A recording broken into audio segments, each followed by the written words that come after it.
नमस्कार दोस्तों, मैं दीपक कुमार मौर्य अपने YouTube चैनल उदित एकेडमी में आप सभी का स्वागत करता हूं। आज हम लोग भौतिक विज्ञान के 31 से 35 तक प्रश्नों का अध्ययन करेंगे। तो आइए जानते हैं आज का हमारा 31 नंबर क्वेश्चन क्या है। ट्रांसफार्मर क्या है? ट्रांसफार्मर क्या है? ए नंबर देखिए लिखा हुआ है DC को AC में परिवर्तित करता है, और बी नंबर है AC वोल्टता को घटाने और बढ़ाने में प्रयुक्त होता है, और सी नंबर है AC वोल्टता को DC वोल्टता में परिवर्तित करता है, और डी नंबर है वैद्युत ऊर्जा को यांत्रिक ऊर्जा में परिवर्तित करता है। तो देखिए, ट्रांसफार्मर जो है एक विद्युत चुंबकीय प्रेरण के सिद्धांत पर कार्य करने वाला यंत्र है। ठीक, यह उच्च AC वोल्टेज को निम्न AC वोल्टेज में, किसमें? निम्न AC वोल्टेज में बदलता है। ठीक है, और निम्न AC वोल्टेज को उच्च AC वोल्टेज में बदलने का कार्य करता है। तो ये ट्रांसफार्मर है। ठीक है, ट्रांसफार्मर, ये बी नंबर ऑप्शन आपका क्या है? बिल्कुल करेक्ट है। इसके बाद देखिए आता है 32 नंबर क्वेश्चन। 32 नंबर क्वेश्चन यह है कि निम्न कथनों पर विचार कीजिए।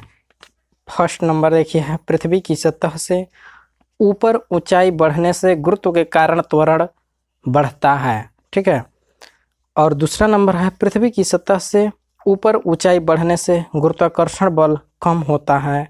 प्रयुक्त कथनों में से कौन सा सत्य है? तो देखिए, हम आपको बता दें कि पृथ्वी तल से आप ऊपर जाइए, पृथ्वी तल से आप चाहे ऊपर जा रहे हों या नीचे जा रहे हों, स्मॉल g का मान क्या होता है? घटता है। दोनों परिस्थितियों में घटता ही है। ठीक है, इस बात को ध्यान रखिएगा। आप एक सूत्र जानते हैं, ठीक, capital F equal to capital G m1 m2 upon r², ये सूत्र होता है। तो यहाँ पर देखिए, दूरी का क्या संबंध है F से? F इनवर्सली प्रोपोर्शनल r² यहाँ पे हमें मिलता है। ये दूरी जो है क्या है? व्युत्क्रमानुपाती संबंध रखता है किससे? बल से। तो आपका बी नंबर देखिए ऑप्शन कर रहा है कि पृथ्वी की सतह से ऊंचाई बढ़ने से, अगर ऊंचाई बढ़ेगा यानी दूरी बढ़ेगा तो ये बल का मान क्या होगा? घटेगा। देखिए, दूरी अगर बढ़ रहा है तो बल का मान घटेगा, अगर दूरी घट रहा हो तो बल बढ़ेगा। यानी व्युत्क्रमानुपाती के नियमों में तो यही होता है, एक चीज़ ये बढ़ता है तो ये घटेगा, ये घटेगा तो ये बढ़ेगा। तो बी नंबर वाला ऑप्शन यानी सेकेंड नंबर जो है, दूसरा नंबर क्या है कि पृथ्वी की सतह से ऊपर ऊंचाई बढ़ने से गुरुत्वाकर्षण बल कम होता है, ये बिल्कुल सही है। और ये फर्स्ट नंबर जो है, पृथ्वी की सतह से ऊपर ऊंचाई बढ़ने से गुरुत्व के कारण त्वरण जो है ना घटता है, जैसा कि हमने बताया, चाहे ऊपर जाइए चाहे नीचे जाइए, घटता है दोनों परिस्थितियों में। इसके बाद 33 नंबर क्वेश्चन है आज का मेरा। 33 नंबर क्वेश्चन देखिए क्या है। यदि एक पिंड को पृथ्वी से चंद्रमा पर ले जाया जाता है तो पहला नंबर है, इसका द्रव्यमान परिवर्तित हो जाएगा किंतु भार स्थिर रहेगा। दूसरा नंबर है, द्रव्यमान एवं भार दोनों बदल जाएंगे। और तीसरा नंबर है, द्रव्यमान समान रहेगा लेकिन भार बदल जाएगा। इसका घनत्व अपरिवर्तित रहेगा। देखिए, चाहे आप कहीं ले जाइए, द्रव्यमान बदलता नहीं है। m क्या होता है? कांस्टेंट होता है, m स्थिर रहता है। ठीक है, और भार बदलता है, भार F इक्वल टू mg होता है। g की मान बदलने से भार क्या होता है? बदल जाता है। तो देखिए, तीसरा नंबर जो लिखा है, द्रव्यमान समान रहेगा, द्रव्यमान बदलेगा नहीं लेकिन भार बदल जाता है, तीसरा नंबर सही है। और चौथा नंबर लिखा है, इसका घनत्व अपरिवर्तित रहेगा। घनत्व और द्रव्यमान में कुछ संबंध होगा तब तो अपरिवर्तित रहेगा। देखिए,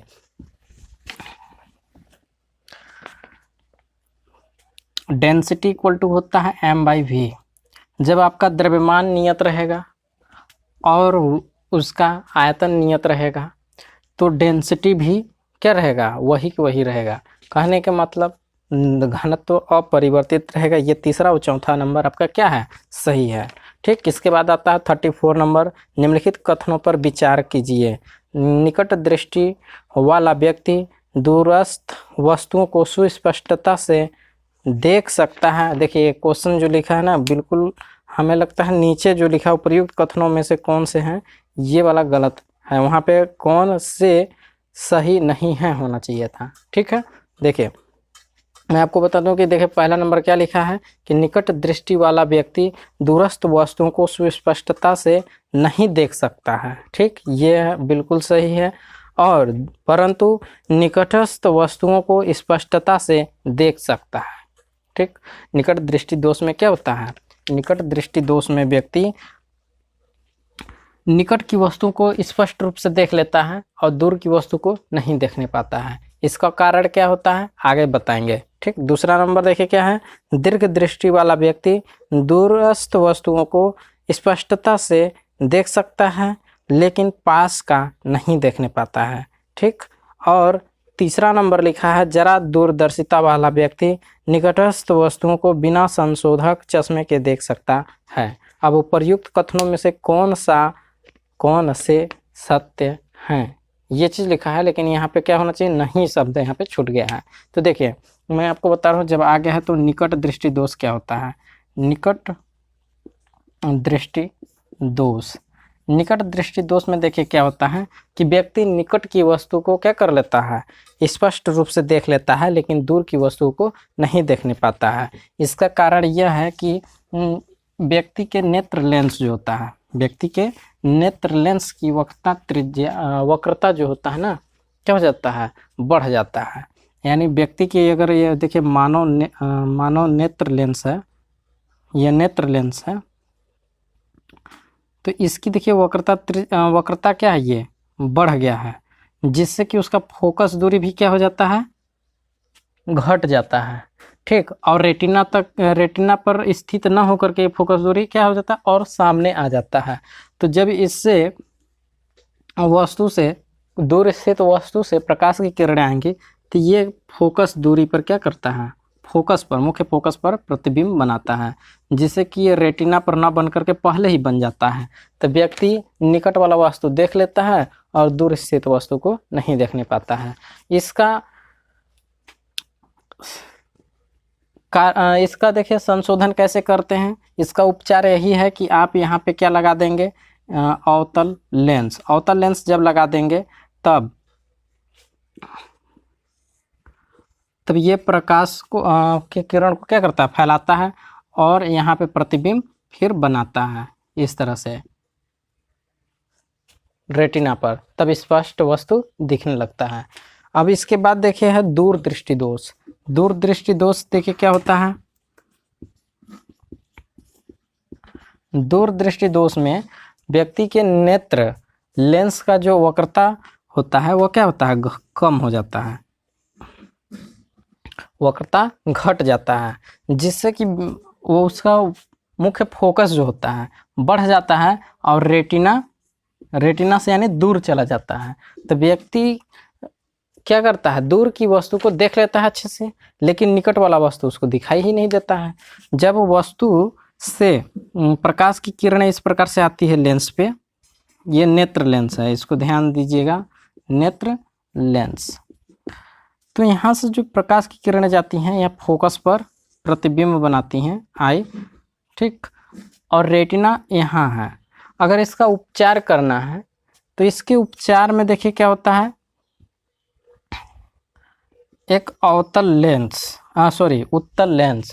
लेंस ये है, ठीक है, अवतल लेंस और ये उत्तल लेंस, इसका यूज किया जाता है, जिससे कि प्रकाश की किरणों को क्या करता है, रोकता है। ठीक, तब जा करके ये थोड़ा सा ऐसे कस्टमाइज कर देगा और ये करेगा ऐसे, और फिर यहाँ से चल करके रेटिना पर ऐसे प्रकाश की किरणें बन जाती हैं, एक जगह मिलती हैं जहाँ पे आपका प्रतिबिंब बनता है रेटिना पर, तब आप स्पष्ट रूप से देख पाते हैं वस्तु को।